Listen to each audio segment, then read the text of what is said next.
자, 이번에 원그래프에 대해서 알아볼게요. 우리 친구들 조사한 자료의 이제 비율을 띠 모양으로 나타낸 것을 띠그래프라고 했다면 원 모양으로 나타낸 그래프를 원그래프라고 합니다.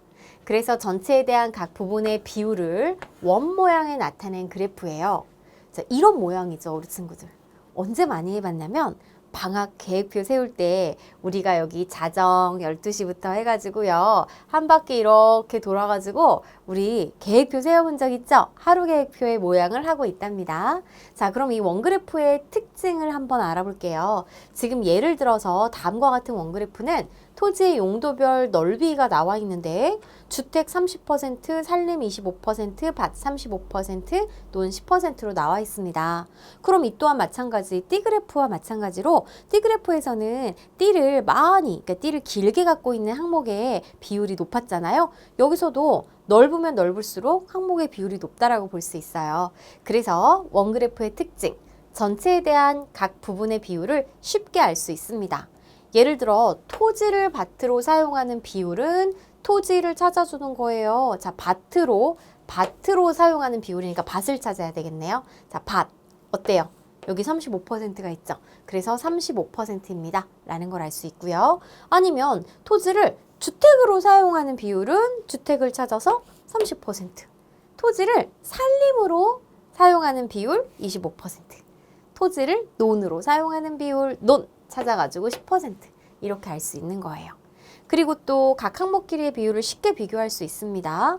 지금 여기를 딱 봤을 때 자, 보세요. 주택으로 사용하는 토지의 넓이는 논으로 사용하는 토지의 넓이의 몇 배가 될까요? 지금 보면은 얘는 눈금 2칸, 얘는 눈금 6칸이니까 바로 3배다라는 걸 알 수가 있는 거죠. 그리고 가장 많이 사용하는 비율은 바로 이제 밭이고 가장 적게 사용하는 비율은 논이다라는 것도 비교하기가 굉장히 쉽답니다. 자, 그럼 우리 문제를 통해서 원그래프에 대해서 좀 더 알아봐요. 여기 지난해 학교 6학년 학생들이 좋아하는 색깔을 조사해 나타낸 표가 있습니다. 빨강을 좋아하는 친구들은 50명, 파랑 60명, 초록 40명, 기타. 뭐 기타에는요, 기타 색깔이 있다라는 뜻이 아니겠죠. 조금 적게 좋아하는 친구들 다 모아놓은 거예요. 그러니까 이 기타에는 흰색이 있을 수도 있고요, 분홍색이 있을 수도 있고요, 회색깔이 있을 수도 있습니다. 자, 그래서 전체 학생이 200명이라고 했어요. 자, 그러면 색깔별로 백분율을 구하려고 합니다. 네모안에 알맞은 수를 써놓으세요. 물론 우리 친구들 먼저 원그래프를 그릴 때는 띠그래프와 마찬가지로 백분율을 구해야 됩니다. 자, 그러면 200명 중에 빨간색 좋아하는 친구가 50명이니까 200분의 50 곱하기 100 계산해서 25%. 파랑은 200분의 60 곱하기 100 약분해 볼까요? 100으로 약분하고 2로 한 번 더 약분하면 30%. 초록은요, 200분의 40 곱하기 100이니까 약분하면 얘도 약분하죠? 그러면 20%. 기타는 200명 중에 50명이에요. 그래서 약분할게요.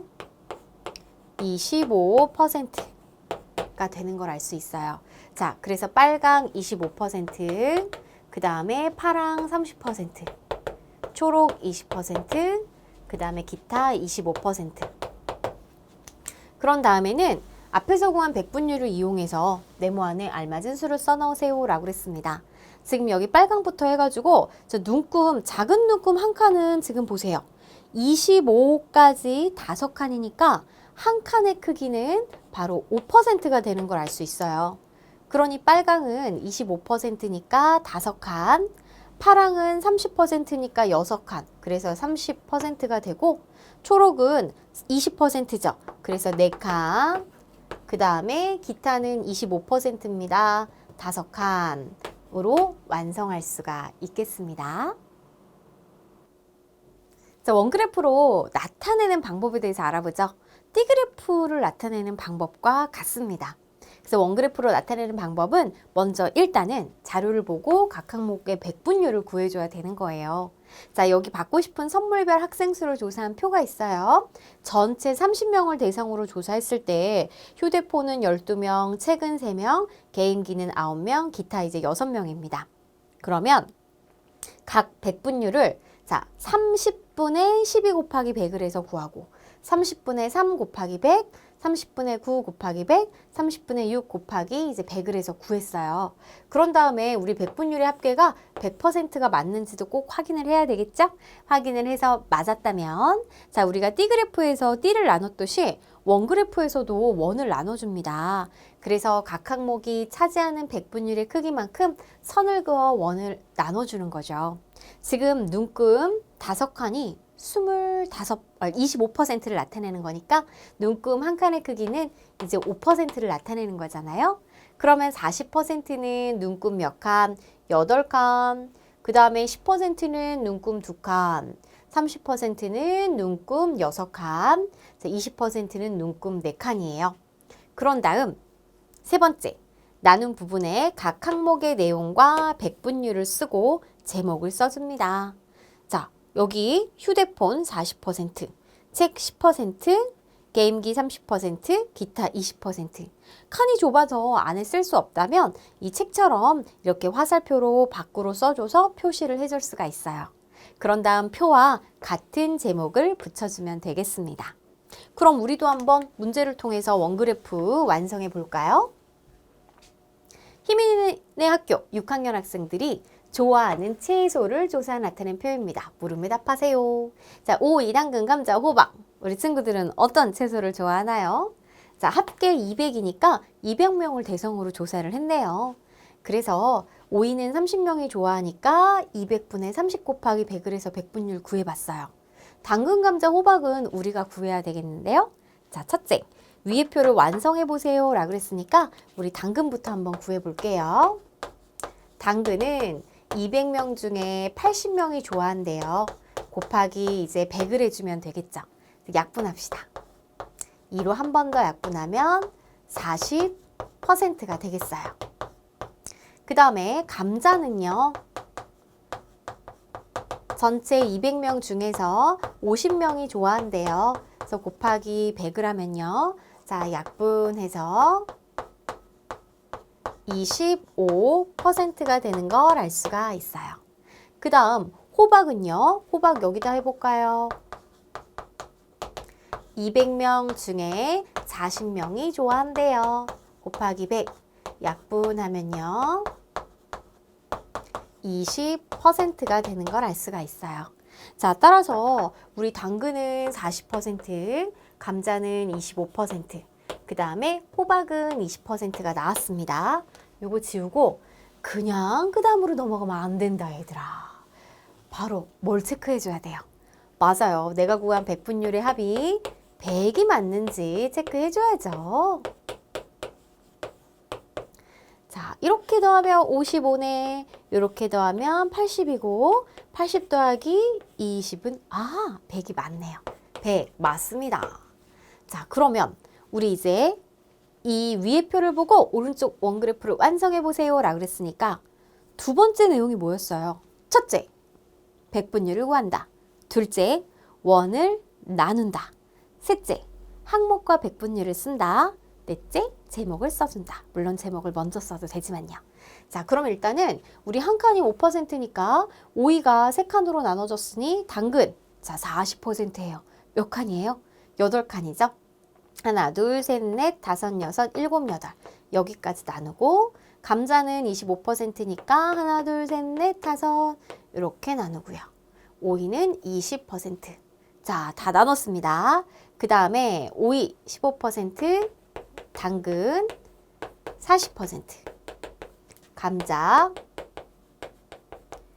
25%, 호박 20%.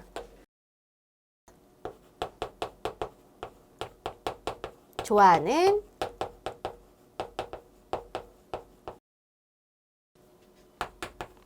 채소별 학생 수. 이렇게 표와 같은 제목 써주면 완성할 수 있겠죠?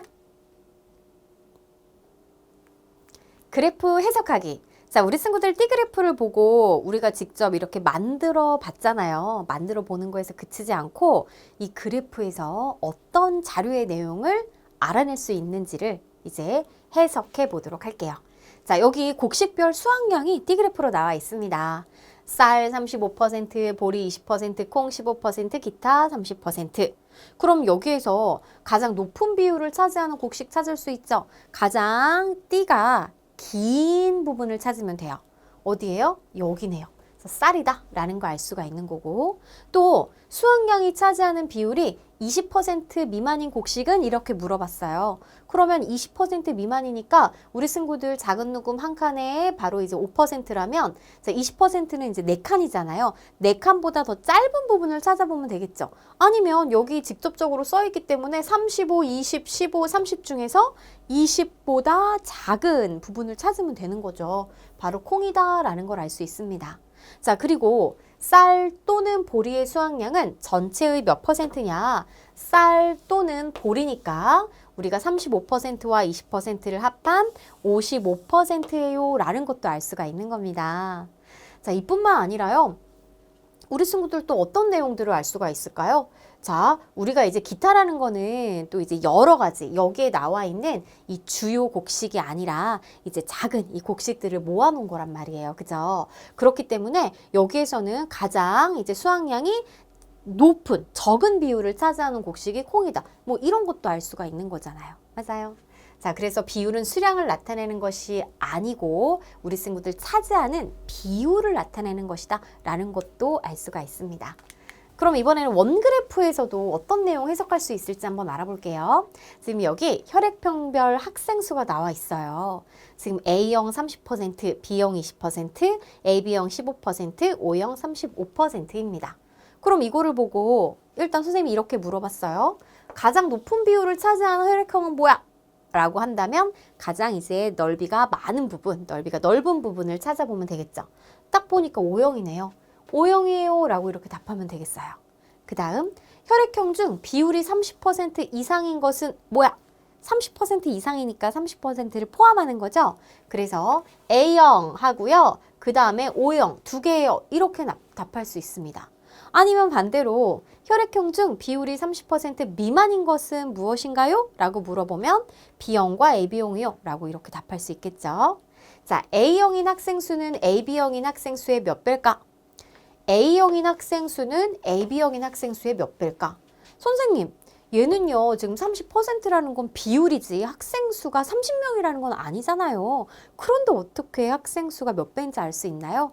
우리 친구들 차지하는 비율에서 2배라면 실제 학생 수도 2배가 될 겁니다. 비율이 2배라는 거는 학생 수를 정확하게 알지 못해도 2배 또는 3배면 학생 수가 3배라는 걸 알 수가 있어요. 자, 따라서 2배다라는 거 알 수 있고요. 그리고 B형 또는 AB형인 학생 수는 전체의 몇 %인가? B형은 20%, AB형은 15%입니다. 그래서 합하면 35%다라는 것도 알 수 있어요. 이뿐만 아니라 굉장히 여러 가지 내용들을 우리 친구들 여기에서는 또 찾아볼 수가 있습니다. 그리고 뭐 혈액형이 이제 이 적은 비율로 갖고 있는 이제 혈액형 순서대로 써라라고 한다면 뭐 AB형이 가장 적죠. 그죠? 적은 학생들이고 그 다음에 B형, A형, O형 이런 순서로 써도 되겠고요. 이렇게 여러 가지 사실들을 알아낼 수 있답니다. 좋아요. 자, 그럼 우리 문제를 통해서 한번 개념을 다시 다져볼게요.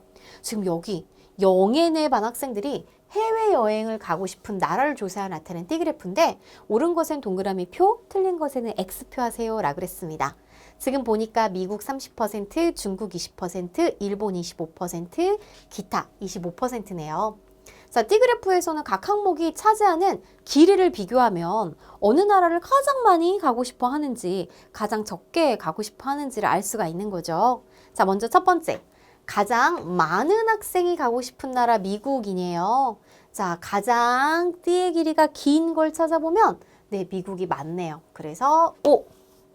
그 다음 둘째, 가장 적은 학생이 가고 싶은 나라는 일본입니다. 가장 띠의 길이가 짧은 걸 찾아주면 되겠죠? 어때요? 중국입니다. 그래서 일본이 아니라 중국이라고 답해야 돼요. X. 그 다음 3번. 일본 또는 중국에 가고 싶은 학생 수는 전체의 45%입니다. 일본은 25%고요. 중국은 20%니까 더하면 45% 맞습니다. 4번. 미국에 가고 싶은 학생 수는 중국에 가고 싶은 학생 수의 2배입니다. 미국에 가고 싶은 학생 수는 전체의 30%, 중국에 가고 싶은 학생 수는 전체의 20%인데 두 배는 아니죠, 우리 친구들. 그죠? 실제로 30 나누기 20을 해보면 1.5 이렇게 나올 겁니다. 그래서 두 배라는 건 옳지 않고 정확하게는 1.5배가 맞아요. 그래서 옳지 않습니다. 자, 따라서 이 T그래프를 보고 우리가 알 수 있는 사실들 맞는 말인지 틀린 건지도 이렇게 구분할 수가 있겠죠? 우리가 지금까지 굉장히 많은 그래프들을 공부했습니다. 그럼 이 여러 가지 그래프를 비교해 볼게요. 이 그래프의 장점과 이제 단점이 있겠죠. 그래서 우리 친구들이 이 그래프로 나타냈을 때 좋은 점이 뭘까라는 걸 생각하면 좋을 것 같아요. 먼저 그림 그래프. 자, 그림 그래프는 우리 친구들 여기에 지역별 귤 생산량을 뭐 그림이 잘 안 보이긴 하지만 귤 그림으로 그려져 있습니다. 이렇게 그림으로 표현을 했단 말이에요. 그럼 그래프의 장점은 뭘까요? 맞아요. 우리 그림의 크기로 수량의 많고 적음을 쉽게 알 수 있답니다. 그리고 또 귤 생산량을 조사했다면 귤 그림, 그리고 또 학교가 몇 개 있는지를 조사했다 그럼 학교 그림. 그래서 내가 조사한 자료의 내용을 그림으로 또 아주 쉽게 표현할 수도 있겠죠. 자, 막대 그래프는 어때요? 우리가 조사한 자료를 막대 모양으로 나타낸 그래프를 말합니다. 그러면 여기에서는 수량의 많고 적음을 한눈에 비교하기 쉬워요. 뭘로 비교하면 되죠? 막대의 길이로 비교하면 돼요. 딱 봐도 오렌지의 키가 가장 크네요. 그러면 오렌지를 좋아하는 친구들이 가장 많다라고 이렇게 비교할 수가 있듯이 말이에요. 그래서 수량의 많고 적음을 한눈에 비교하기 쉽다라는 장점이 있겠죠? 자, 이번에 꺾은 선 그래프는 어떨까요? 시간에 따른 수량의 변화하는 모습과 정도를 쉽게 알 수 있습니다. 우리 친구들 막대 그래프하고 꺾은 선 그래프는 차이점이 분명히 있습니다. 각 개별적인 값을 비교할 때는 막대 그래프가 좋고요. 이 꺾은 선 그래프는 바로 이제 시간의 흐름에 따라 어떤 하나의 내용이 변화하는 정도를 보여주기 좋은 자료예요. 그래서 여기에서는 5월, 6월, 7월, 8월에 월별 출생아 수. 자, 5월에는 몇 명이 태어났나 이렇게 이제 조사하는 거죠. 월별 출생아 수를 시간에 따라서 어떻게 변했는지, 증가하는지, 감소하는지를 잘 보여줄 수 있는 그래프가 꺾은 선 그래프랍니다. 자, 그러면 T그래프, 원그래프는 어떨까요? 둘 다는 자료의 수를 직접 표현한 게 아니라 백분율, 그러니까 우리가 비율을 알아보기가 편한 것이죠. 우리 친구들 만약에 이렇게 생각해 보세요. 자, 예를 들어서 뭐 월별 출생아 수를 만약 조사한다라고 그랬을 때 같은 10명이 태어났다고 하더라도 A 동네에 10명, B 동네에 10명이 태어났다고 하더라도요. 우리가 A 동네 사람이 막 몇 명, 뭐 20명 중에 10명과 100명 중에 10명은 차지하는 비율이 다르기 때문에 느낌이 다릅니다. 그래서 다르게 해석을 해야 되거든요. 그렇기 때문에 자료의 수로 비교하는 게 아니라 전체하고 함께 비교한 게 바로 비율이잖아요. 즉 T그래프, 원그래프는 이렇게 전체에 대한 비율을 한눈에 알아보기 쉽다라는 장점이 있죠. 자, 좋아요. 이렇게 여러 가지 그래프를 알아봤으니까 내가 어떤 자료를 표현할 때 어떤 그래프가 가장 좋겠다라는 거 우리 친구들 잘 구분할 수 있어야 됩니다. 자, 문제를 통해 다시 다져볼게요. 전체에 대한 각 부분의 비율을 나타내기에 알맞은 그래프를 모두 찾아 동그라미 펴세요. 비율을 나타내는 거니까 어때요? 그림 그래프? 아니죠? 이거는 그냥 수량을 그림으로 나타낸 거고 수량을 막대로 그리고 변화하는 정도를 이렇게 나타낸 거죠. 바로 T그래프와 원그래프가 차지하는 비율을 나타내기에 알맞은 그래프다라는 걸 알 수 있습니다.